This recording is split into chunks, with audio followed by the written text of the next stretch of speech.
नमस्कार दोस्तों, स्वागत है आप सभी का। आज के इस वीडियो में चर्चा करने वाले जो जूनियर अकाउंटेंट और टीआरई की भर्ती आई है उसमें अब मात्र 2.5 महीने यानी 75 दिन का टाइम बचा है। इन 75 दिनों में आप बेस्ट तैयारी किस हिसाब से कर सकते हो, कौन से सब्जेक्ट को आपको ज़्यादा पढ़ना है, कौन सा सब्जेक्ट आपको अच्छी मार्किंग दे सकता है, कौन से सब्जेक्ट में ज़्यादा डीप नहीं घुसना है क्योंकि वो टाइम की बर्बादी होगी, इन सब चीज़ों के बारे में चर्चा करने वाले हैं। जूनियर अकाउंटेंट के फॉर्म स्टार्ट हो चुके हैं लेकिन अभी तक 15 गुना वाला संशय बना हुआ है। सीईटी का स्कोर कार्ड जारी नहीं हुआ है।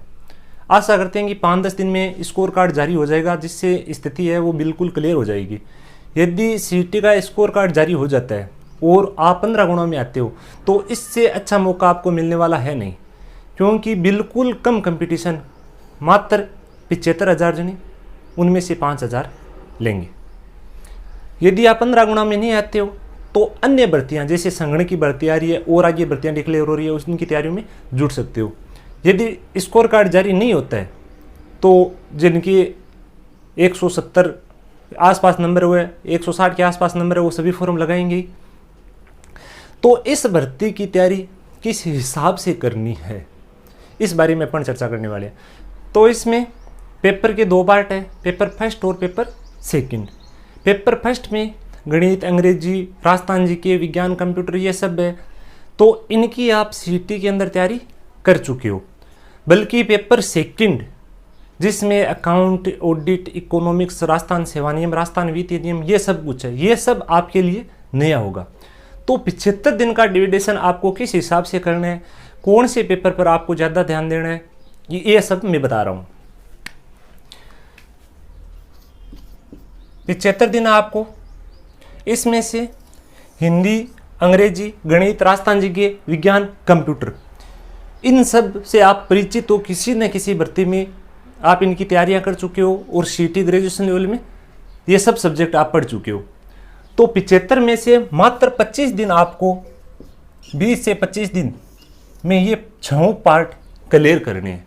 अब 20 से 25 दिन में आप डीप से या फिर किसी सब्जेक्ट को बहुत ज़्यादा तो पढ़ नहीं सकते। एक सब्जेक्ट के 4-5 दिन में आपको तैयारी करनी होगी। तो उसके लिए आपको इनकी केवल और केवल रिवीजन मारनी है। अब होता क्या है कि जो मेन पार्ट है गणित और अंग्रेजी, इन दोनों में लगभग लड़कों के दोनों में से एक पार्ट है वो ठीक ठाक होता है, दूसरा पार्ट कमज़ोर होता है। तो जो आपका पार्ट अच्छा है उसको तो बिल्कुल ही कम टाइम देना है, केवल उसके कुछ प्रैक्टिस सेट मिला लेने हैं। जो पार्ट आपका कमज़ोर है उसमें से 25 नंबर यानी 25 क्वेश्चन आएंगे। 25 में से आप इतनी तैयारी करो कि इसके 10-12 क्वेश्चन आपके बच जाए कट पिट कर। तो कुछ जो मेन टॉपिक है, मान लो कि किसी को गणित नहीं आ रही है तो गणित को उसको इसी लेवल तक तैयार करना है कि उसके 10 से 12 नंबर आ जाए। ये ना सोचे कि मुझे इसमें 20 नंबर लाने हैं, 25 नंबर लाने हैं 25 में से। यदि ऐसा सोचोगे तो इस सब्जेक्ट में घुसे हुए रह जाओगे। आप कितनी भी तैयारी कर लो, जो सब्जेक्ट आपके शुरू से कमज़ोर है, आज तक आपका मजबूत नहीं हो पाया है, उसमें आप 20-25 नंबर नहीं ला पाओगे इतने कम टाइम में। तो यदि किसी की अंग्रेजी मजबूत है तो उसको अंग्रेजी को 2-3 दिन ही देना है रिवीजन के लिए, और गणित कमज़ोर है तो गणित को उसको 5-6 दिन देने हैं जिससे कि आपके 10-12 नंबर आ जाए। बाकी राजस्थान जीके है, इसको बिल्कुल ही ऊपर से आपको पढ़ना है, क्योंकि राजस्थान जीके बहुत ही बड़ा सब्जेक्ट है। आप इसकी मात्र 75 दिन पूरे के पूरे इसी को पढ़ो ना तो भी इसकी तैयारी होगी नहीं। तो बिल्कुल ही 4-5 दिन में जो मतलब आपकी पहले से पढ़ी हुई बुक है उसमें अंडरलाइन की हुई है वो सब आपको पढ़ना है। गणित और कंप्यूटर 10वीं लेवल का आएगा तो ज़्यादा कुछ दिक्कत होने वाली है नहीं। अब 20-25 दिनों में आप कौन से सब्जेक्ट को किस हिसाब से बाहर देना है वो अपने हिसाब से डिसाइड कर लेना। बल्कि ये मानकर चलना कि जो कमज़ोर सब्जेक्ट है ना ही तो उसको ज़्यादा पढ़ना है, जो मजबूत सब्जेक्ट है ना ही उसको ज़्यादा पढ़ना है। बस कमज़ोर सब्जेक्ट को थोड़ा सा ज़्यादा टाइम देना है कि आपके 10-12 नंबर आ जाए। अब बात करते हैं पेपर सेकंड की। 75 दिन में से 50 दिन इसी को देने हैं। ये आपके नंबरों पे बहुत डिपेंड करेगा, क्योंकि इनमें ज़्यादा गैप नहीं रहेगा लड़कों में, इनमें 10-15 नंबर का गैप रहेगा। और ये जो है ना 150 क्वेश्चन यानी 450 नंबर, ये 450 नंबर आपको सिलेक्शन आपका होना है या नहीं होना, इन सब चीज़ों की डिसाइड करेगा। अब जो कॉमर्स के लड़के हैं, मैं खुद ही कॉमर्स कर रहा हूँ, तो मैं आपको अच्छी तरीके से बता सकता हूँ कि बुक कीपिंग उनकी कॉमर्स वालों की ठीक होगी। पढ़नी उन्हीं को भी पड़ेगी, लेकिन उनके समझ में जल्दी आ जाएगी। इसके अलावा और ज़्यादा कुछ उनके फायदा होने वाला है नहीं। जो व्यवसाय पद्धति है ये भी उनकी पहले पढ़ी हुई होती है, तो ये भी उनके जल्दी समझ में आ जाएगी। सबसे ज़्यादा इनमें स्कोरिंग कौन सा सब्जेक्ट करेगा, वो होगा राजस्थान सेवा नियम।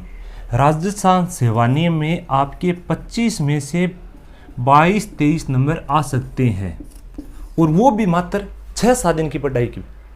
6-7 दिन की पढ़ाई में राजस्थान सेवा नियम में 22-23 नंबर आप ला सकते हो, क्योंकि इसमें सीमित रूल है कि नियम 75 ये कहता है, नियम 59 ये कहता है, और ये कब लागू हुआ। छुट्टी के लिए कौन सा नियम है, मातृत्व अवकाश के लिए कौन सा नियम है, पितृत्व अवकाश के लिए कौन सा नियम है। बस सीधा आपको नियम पूछेगा, रट्टा मारना है।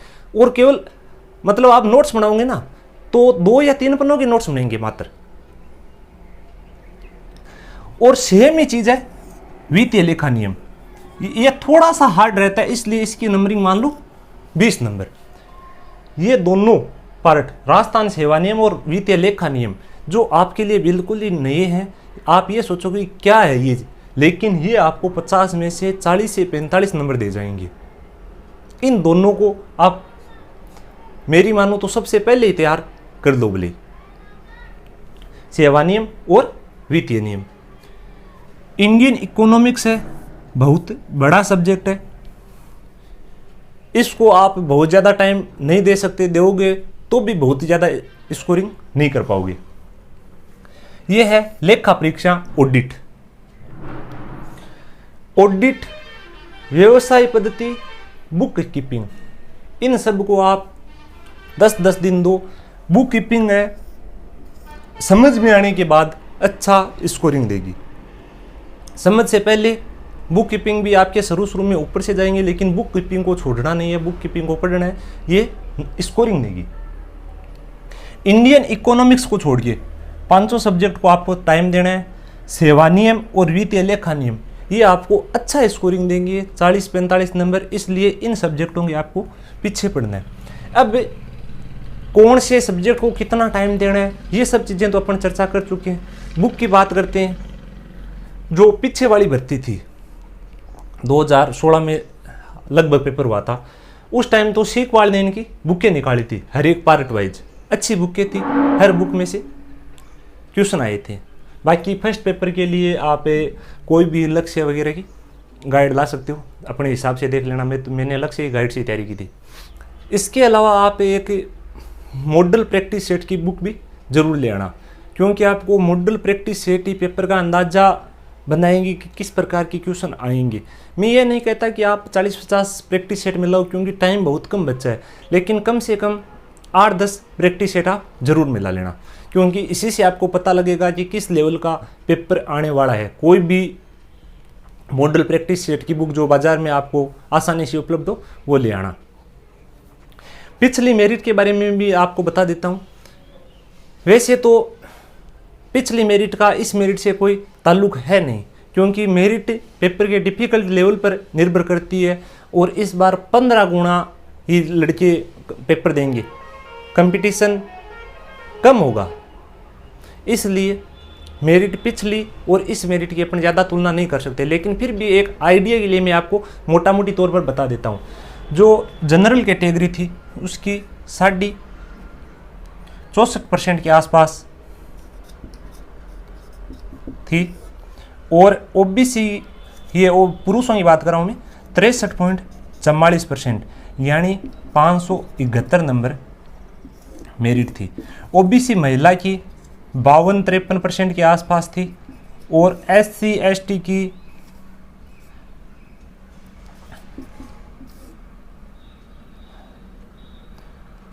55 और 50% के आसपास मेरिट थी। मैंने जो ये पेपर दिया था तो OBC की तो मुझे बिल्कुल क्लियर मेरिट याद है, बाकी मैंने ये ना ही तो देखी है, तो जो मुझे धुंधला कुछ याद है उसके आधार पर मैं आपको मेरिट बता रहा हूँ। तो इस आधार पर आप एक मोटा मोटी आइडिया लगा सकते हैं। और अन्य जो इस भर्ती के बारे में आपके सस्पेंस है वो आप कमेंट में मेरे साथ शेयर कीजिएगा, मैं आपको ज़रूर उनका जवाब दूंगा। 75 दिनों की बेस्ट रणनीति बनाइए जिससे कि आप अन्य लड़कों से बेहतर कर पाओ और आप अपना फाइनल सिलेक्शन कर पाओ। दूसरी बात, जो ये TRA है, पेपर दोनों का एक ही आने वाला है, जूनियर अकाउंटेंट और TRA, लेकिन TRA अच्छी पोस्ट होने के कारण इनकी पोस्टें भी है वो बहुत कम आई है।